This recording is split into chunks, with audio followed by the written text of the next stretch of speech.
Welcome to True Happiness, a channel where we help one another to find happiness, live better lives, and become better people. As a mental wellness coach who helps people with depression on a regular basis and someone who has experienced and overcame depression myself, today we are going to talk about 10 things I have found to be extremely helpful in overcoming depression. If you haven't watched the first video, I would highly recommend that you start with the first video in the series in order to get the full benefits. As someone who suffered from depression, I understand how difficult and overwhelming it is to feel stuck, lost, and beaten down by depression. And when we are in that state, our mind freezes and we become paralyzed about the changes that we can and should make first in order to overcome and improve our situation. The goal of this video is therefore to give you clarity as to what is the best and worst thing that you should do first, particularly when you are depressed, by continuing down our list of the 10 things that has helped me overcome my depression. Number 5. Take care of your health first before your problems. When we are depressed, we are often low on energy. We are not enthusiastic about life and we don't feel like taking care of ourselves. Oftentimes, our sleeping pattern is off balance whereby we sleep too much or too little. When we are feeling this way, it is difficult to pull ourselves to even want to make any kind of change. Even small and mundane tasks becomes difficult to do.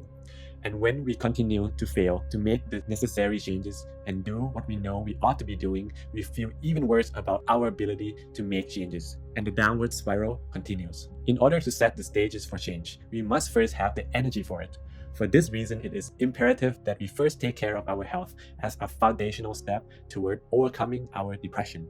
You might have heard of the Maslow pyramid. And according to Maslow, physiological needs are the basis of all other human needs, followed by safety needs, love and belonging, self-esteem, and self-actualization. Physiological needs, therefore, should be our first priority in anything that we do in life. If you find yourself confused, paralyzed, and overwhelmed about what changes you should make first, then taking care of our health is the perfect start that I would highly recommend. One last tip that I have personally found useful is the use of exercise as a mood fixer.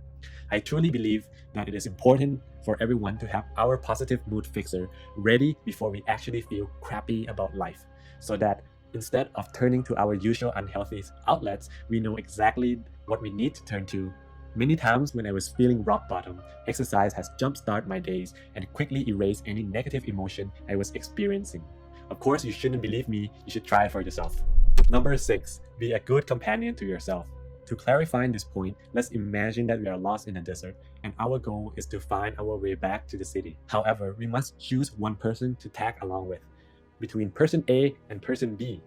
Person A is someone who always sends you negative comments, persuades you how you ought to just give up, curse the life out of everything, and does not want to do anything to improve the situation, yet complain about how you are not doing enough. While person B is the opposite. Person B understands it is not easy for anyone to be in the situation. Thus, person B knows that it is important to encourage you through this difficult time. Regardless of the outcome, success or failure, person B is there to praise all your small wins that you have made along the way.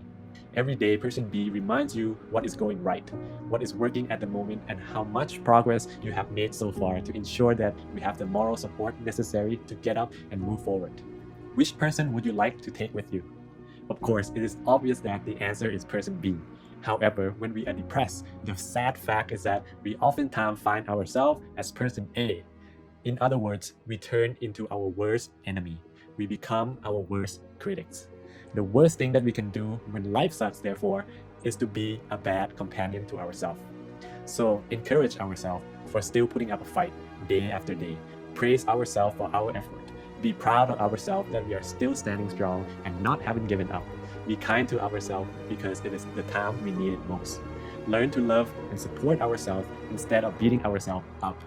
Don't be too hard on yourself that you feel discouraged and overwhelmed by it all. But also don't be too soft that we are not progressing either. Don't complain about why no one loves me or help me if you haven't first loved yourself. In short, the best thing that we can do for ourselves when we are depressed is to be loving toward ourselves. Depression is a sign that change is necessary. Change, therefore, is a cure to depression. But what change is best? Here we have highlighted how physiological needs are the first and foundational factors that we should work on in order to cure our depression. The reason behind this are first, it increases our level of energy required for us to make the other changes in our life. And second, it is the magic wand which could whoosh away any negative emotion we might be having and stop ourselves from drowning in our own negative emotions. We also discussed the importance of being a good companion to ourselves. Usually, we are not kind to ourselves when we are depressed. We let our negative thoughts and emotion run wild and paint everything in our life as black to the point that we are left feeling defeated. For this reason, we must learn to be a good companion to ourselves so that we can turn our thoughts from our enemies into our friends. In the next video, we will go over how to manage and challenge our own negative thoughts so that we have more control over them than they have more control over us. Lastly, I also want to let you know that you could talk to me personally by joining our community by using the link in the description below. I'm here and available for you. All consultation sessions with me are free, and I will only accept donations.